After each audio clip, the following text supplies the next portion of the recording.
PAX, Journey Home, Chapter 16. After a meal of soup and biscuits, Peter and Jade had claimed rocks overlooking the river, a lantern between them. Samuel leaned against a wide tree trunk beside them, reading with a flashlight. 9 miles today, Peter said. He'd kept track of them and felt a physical relief around noon when he figured they'd gone far enough that he wouldn't risk running into PAX anymore. Beside him, Jade groaned. Only 9 miles. I always wish it were more. There's so much to do, although it's not as if we can hurry it along. The water samples we took today and yesterday, Peter said. Could you tell anything from them yet? Some. We'll have to wait for the lab reports to know for sure, but I can already see a difference. A difference? Samuel and I tested this same stretch before we set up at the reservoir. Now the water's pure there. Yes, this part of the river is noticeably cleaner. It will get worse as we go downstream, as it picks up water from contaminated feeder streams. And then, once we're at the next cleanup site, it will be really bad again. It was a military camp at an old mill. A ton of bad stuff was used there. It's leaking out. Peter turned back to the river. He and his father had talked about a lot of things the last day at the mill site, but Peter hadn't asked him what exactly his job was in the military. He hadn't wanted to know. Now he couldn't help wondering if he'd had a part in contaminating that water. Is that place the worst around here? Jade sighed. The worst? It's bad, but no. There's a pond. It's just a mile west from one of our collection sites. She called over to Samuel. Remember Oval Pond? What is it? 2 days? What is it? 2 days away? 2, maybe 3, Samuel answered without lifting his eyes from his book. Oval Pond. Used to be teeming with life. A little gem, but the resistance dumped in a bunch of heavy metals after they blew up the bridge, and now nothing lives in it. Nothing. The vegetation all around it died too, even the old trees. It's silent there, dead. Beside Peter, bats swooped over the river, peepers chirped from their secret trees, and an owl hooted softly. Life everywhere. There are no animals there? Jade shook her head. The young all die, and the adults move on. Just the young die? Their nervous systems are still developing. They drink the contaminated water, and it damages them in ways they can't recover from. Not that Jade didn't try, Samuel called from his reading. Jade dropped her head. Not anymore, she murmured. I won't anymore. She did, though. Samuel closed his book and put it in his back. He came over and sat beside Jade and put his arm around her, a look of pride on his face. Jade sighed again. We found a nest of raccoons near that pond a month ago. 2 little cubs dead, 2 really sick. I figured it was lead poisoning from the way they were wobbling around. I wanted to save them. Peter could relate to that. When he found PAX so near death, he felt an overwhelming desire to do something, anything to save the kid. He felt a rush of sympathy for this girl. What did you do? Jade lifted her shoulders in a tiny shrug. Milk, activated charcoal, tried to flush the toxins out of them. Did it work? Don't know. The parents allowed me to handle the cubs, and they stuck around, so at least they weren't going to give them up.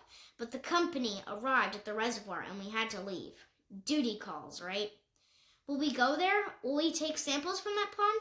Maybe you'll see them again. No, Samuel said. It's a kettle pond. It's groundwater fed, Jade explained. Our mission is strictly the reservoir and the river, so that pond is another company's mission. We just happened to run into it while we were waiting for the company to arrive. She stretched out to rest her chin on her knees. Besides, right now, I get to imagine that those baby raccoons are okay, that they got better and they're running around doing normal raccoon things. It would be too hard to learn they hadn't.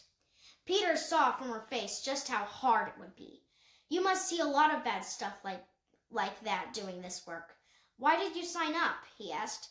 Jade raised her palms, incredulous at the question.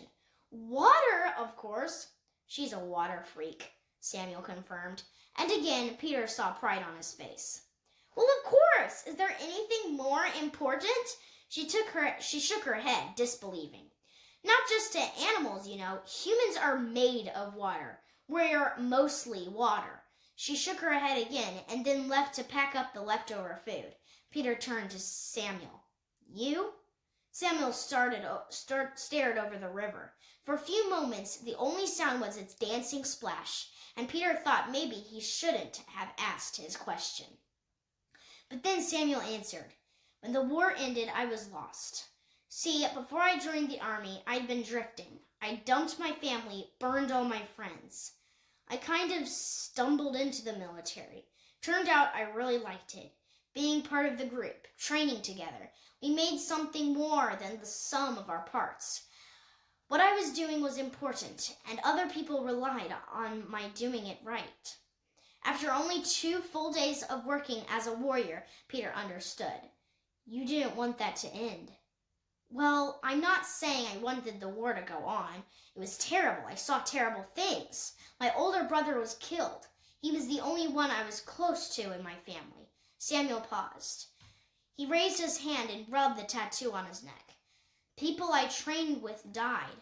So no, I didn't miss being at war, but I missed the other parts of it. Community, you know? Purpose. So when I met Jade and she told me about the Water Warriors, I knew it was an answer for me." Peter realized that he'd never heard Samuel say so much. Samuel looked away, his cheeks flushed, as if he'd just realized the same thing. He got up and rubbed his thighs. "You turning in?" Peter asked. Samuel nodded and began to walk away. Peter picked up the lantern and walked with him towards the pile of sleeping bags. Then something struck him. "Wait, you met Jade after all that?" Samuel stopped and looked over at her. "Last winter." "After your brother and your friends died? You lost those people? You knew what could happen and you still... Why?" Samuel's eyes widened and he looked like a boy again. "But that is why. Without... Samuel's hands opened and closed, as if he were trying to grasp words from the air. "If I hadn't loved Jade, oh man," he grabbed a fistful of t-shirt and twisted it as if to wrench the idea of his chest. "I can't even..." "No." Peter nodded, because he was obviously expected to agree, but inside all he was thinking was how wrong Samuel had gotten it. He watched Samuel cross back to where Jade was packing up the cookware and wrap her in one armed hug. Jade tipped her head backward into his chin, and she laughed happily at his ambush. But even in the falling dusk, Peter could see that Samuel wasn't laughing, and his fist never left his chest.